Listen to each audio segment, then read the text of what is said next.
India आघाडी व महाविकास आघाडीच्या वतीने देशाचे माजी पंतप्रधान डॉक्टर मनमोहन सिंग यांच्या निधनानिमित्त आज 3 जानेवारी रोजी कोल्हापूर जिल्हा काँग्रेस कमिटी येथे शोकसभेचे आयोजन करण्यात आलं होतं।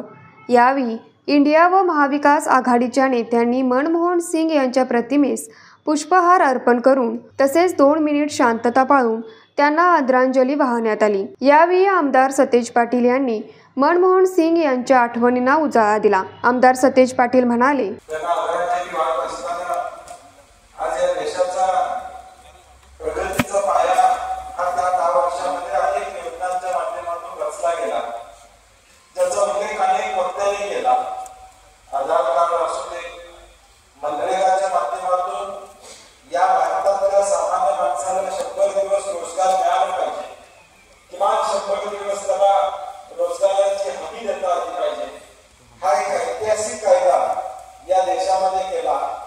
आज डिसेंबरची आकडेवारी बघितली तर 8.5% मनरेगाचे रोजगार या ठिकाणी रोजगारावर जाणाऱ्यांची संख्या आज वाढलेली आपल्याला या ठिकाणी पाहतो।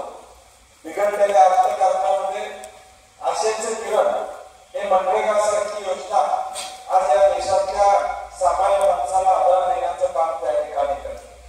माझं सरकार म्हटलं तरी चालेल, परंतु अनुकरण करणार ही कणखर भूमिका त्या काळामध्ये मनमोहन सिंगांनी त्या ठिकाणी अगदी काटावरच्या धोरणानं हा न्यूक्लिअर करार करण्याचं काम त्या काळामध्ये मनमोहन सिंगांनी केलं आणि जागतिक पातळीवर एक प्राबल्य किंवा एक प्रबळ असा देश म्हणून जी ओळख आहे ती ओळख निर्माण करण्याची संधी आपल्याला त्या ठिकाणी मिळाली। या शोकसभेस बाबा इंदुलकर, आमदार जयंत आसगावकर, राहुल पाटील, सचिन चव्हाण, विजय देवणे तसेच इंडिया व महाविकास आघाडीचे नेते उपस्थित होते। न्यूज मराठी 24 साठी सोमनाथ जांभळे, कोल्हापूर।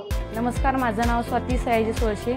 मी बाबासाहेब पाटील कॉलनी मनेनमाळ उंचगावमध्ये माझा घरीच निशा कलेक्शन नावाचा कापड व्यवसाय आहे। जेव्हा मला दुकानासाठी भांडवलाची गरज होती त्यावेळी मला महालक्ष्मी भिशी समजली। त्यावेळी मी सेव्हिंग करून मला महालक्ष्मी भिशीकडून भांडवल उभं करण्यासाठी मदत झाली। मी महालक्ष्मीच्या भिशीच्या ऑफिसमध्ये जाऊन सर्व माहिती घेऊन मी माझं तिथं सेव्हिंग अकाउंट उघडलं। माझ्याप्रमाणे तुम्ही सुद्धा महालक्ष्मी भिशी जॉईन करा आणि आपला व्यवसाय वाढवा।